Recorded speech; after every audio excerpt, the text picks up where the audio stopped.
Hello, my name is John Wayne Mercure, the Sonneteer, the Society of Living Poets. You're a poet, I hope you are. You got a lot to say. Sit down and do it. The Society of Living Poets encourages you to make your mark, to make your line, to make your verse, to do it. I'll tell you, getting old is tough. You could write a lot about that, those of you out there that is starting to reach you. Ava Gardner said it was terrible to lose her beauty. It's terrible to get old. You're the same person inside. There's a great writer named Gertrude Stein. She spent most of her later life in Paris. And she said, we're all the same age inside. I know I'm 25. What age are you? Anytime you see an old person in there in a wheelchair and they can't get around, inside they're young. It's just the body's worn out. And what you're looking at is a survivor. This one is Sonnet 1107. Merciless ravages of old age. Gertrude Stein, I like her, has to be given credit for her wise observation. Rude awakening. We are always the same age inside. It's damnation to those people that mock old people, because inside they're young. I, for one, have always been age 25. It's been so great to be alive. Goodbye, I said, to all things of youth, as the years of my youth just vanished. Now I am 74. You never realize how horrendous old age can be. Nobody really talks about it. How everything hurts, joints continually ache, perpetual agony. There are painkillers, and government thugs won't let you have them. They ration them mercilessly. They don't know what it is to be in pain. They laugh at pain who've never felt a wound. They're smug, apathetic bureaucrats that know it all. They mock pain. It suffers people so badly and so cruelly, and they just live with it. Athletic injuries from long ago come back to you again with vengeance. Sick anguish from years ago returning, attacking with violence. You dare not complain. No whining loud. Sniveling verboten, forbidden. Boo-hoo to wussies who cannot suffer in silence, their souls broken. At age 74, I still have my teeth. That's a miracle, a major miracle, unexpected. I was told at age 17 I would have false teeth at age 30. And people lose their teeth, and you got to hear them whine then. Oh, I can't eat, I can't taste, I can't bite, and my plates are always shifting around in my mouth, and I'm so embarrassed. Well, maybe you should have taken care of your teeth. You ever think of that? I religiously work out on a splendid bike with arm action to work my arms and my legs, trying to fight out decrepitude, weightlifting too for fun. I know you have to man up and suffer pain with grace and dignity, deny the discomfort, put on a smile, tolerate every little indignity. I know of an old lady who told me how old people are discarded in her culture. She said all elderly people are given a loaf of bread and they are told to go. We don't want to feed you anymore. We cannot feed you anymore. Just go away and die. Betrayed by family, cast adrift, easier to slay, to kill them than to feed them. This is a worldwide problem. Elderly abandonment. They're ostracized. Old people are invisible. This guy was sitting in a train and he was admiring a beautiful girl. And she looked up and she saw him and she saw it was an old man and something not quite nice that he was even looking at her. I mean, gee, you know, when you're elderly, it's different. It never occurs to young people. They will also be euthanized, perhaps. Told, here's a loaf of bread, get. Your hearing goes, your eyesight goes, your mobility goes, yet inside your heads, you're still young, living young people struggling to get out, not yet dead. It is easy to laugh at pain when you've never felt a wound. It is easy to scoff at a grief and let it has wounded you. I marvel at the elderly who suffer so gallantly, so nobly. My heart goes out to them. I used to watch my beloved mother limping around, and I just didn't understand what I was looking at. Too stupid, the stupidity of youth. My heart goes out to those elderly people now that I have an ancient body. I see survivors fighting on. fighting on stoically, so very gallantly. I think elderly people, man, they're really brave because people don't get it, man. Everything hurts. Nothing works. I mean, people make fun of you.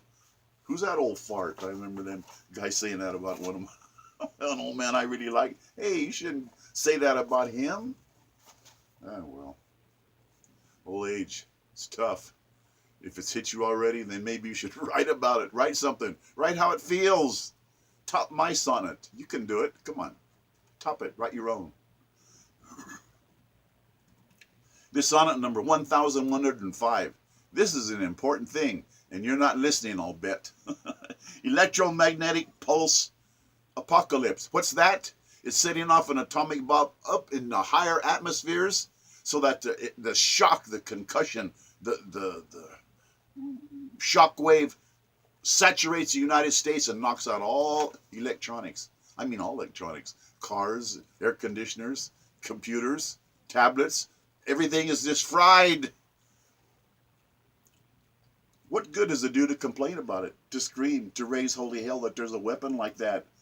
The nuts are in charge. Certifiable lunatics. Satan's evil spell. They're going to let it happen. Since 1962, the world has known about electromagnetic pulse weaponry, which could wipe out 90% of America's population, detonating a nuclear weapon in ultra-high atmosphere, destroying electronics, frying circuits, internet destruction.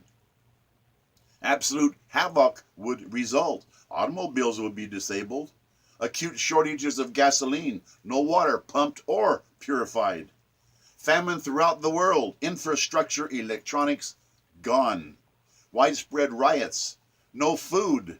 Fighting for survival. Populations, insane. The law of the jungle. Kill or be killed. Eat or be eaten alive. Lawlessness everywhere. Breakdown of society. Everyone dies. Major metropolitan cities abandoned. And I live in Metro Phoenix. 4 million people just in this county. Just think. Everything is fried. Unbelievable, ugly chaos. Disastrous consequences for the whole planet. Holocausts. Maniac nations like Iran and North Korea want all of us dead. What a bunch of lunatics over there. Attacking with apocalyptic weapons. Evil hearts, blood red. I demand that our national electronic grid be totally protected. We got to protect it. Why are our politicians so negligent?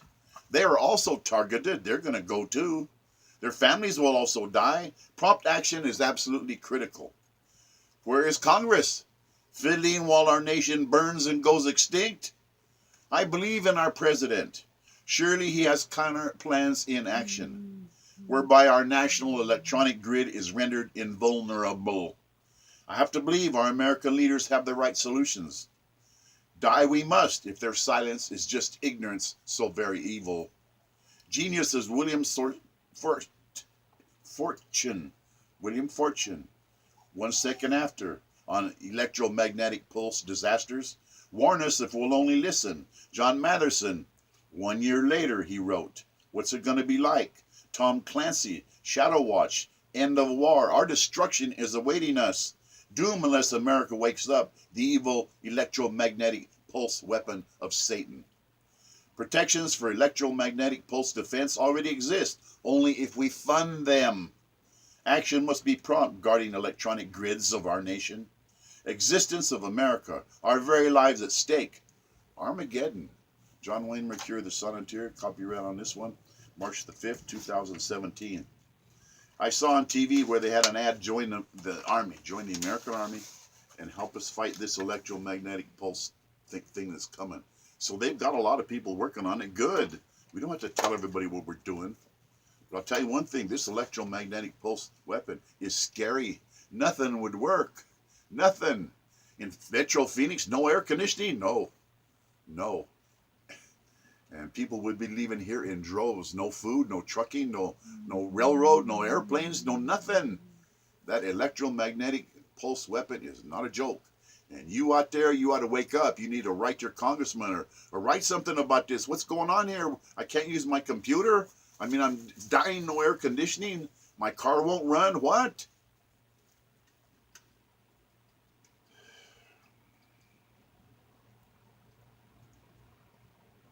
The Sonnet, number 1113.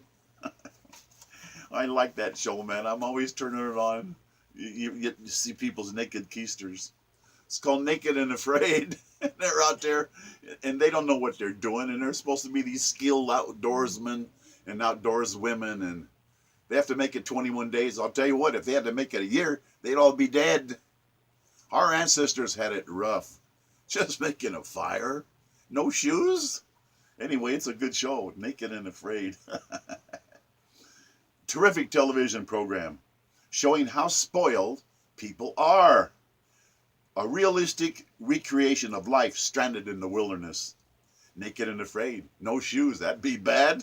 That'd be bad. Primitive survival. Harsh crises. Dreaded jungles. Barren deserts. Without basic essentials. Seasoned outdoorsmen. Outdoors women working together. Conditions brutal.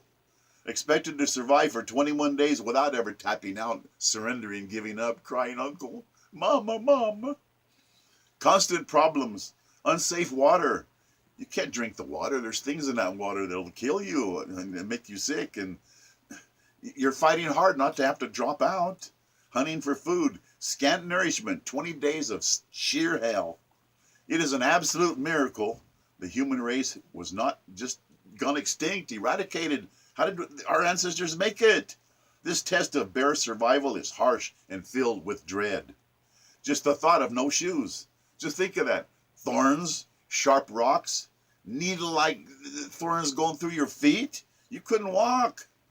Fiercest, venomous snakes, spiders, blood-sucking leeches. Forced to eat bugs. Yummy. Lizards, grubby worms, ugly tarantulas. Resources spare. Dinner hard to catch. Cry for your mama. Mama, mama, it's so hard. I want to see my mama. Millions of insect bites. Dengue fever, yellow fever, Zika. Germs everywhere. West Nile virus. Sepsis, blood poisoning, pneumonia. The Discovery TV channel has a real winner in Naked and Afraid. It makes me laugh because, man, they're in such trouble. Bravely did our ancestors triumph over spectacular adversity. And I think most of them just died out. Surviving for 21 days is really tough. More than 21 is insanity. They wouldn't make it a year. Meaning our ancestors had to live like this all their lives. Just trying to light a fire. Everything is wet. Nothing ignites. Almost freezing at night. It's cold everywhere. In the deserts, it's cold. Hypothermia. You're so cold. Such a bloody fight. Have you ever been so very cold that you can't stop shivering? It's an awful thing when you can't stop shivering. Your whole body shakes. You're so cold. Have you ever been so tired you don't want to keep on living? Your shelter leaks. Storms tear your pitiful roof to shreds.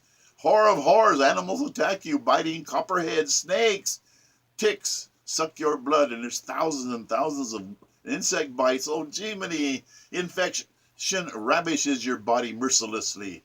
Sickness overwhelms your resolve. Jungles and deserts can be so deadly. People don't understand. They look green, but there's nothing to eat. How wonderful it is to have modern conveniences. Just think how spoiled we are. Clean water. Bow down to modern technology. Central heat, air conditioning, food, computers, cars. We have advanced knowledge. Science. Progress is the answer. And the answer is hydrogen. It's in the water. We're too stupid to see it. Come on, man. Your body's 40% hydrogen. You don't see you exploding. John Wayne Mercure, the Sonneteer, copyright March the 11th, 2017. And I want to tell you, hey, write something. Leave your family something, especially you old coots out there. Leave your family something. This was me, and this is what I thought about you, and make it nice.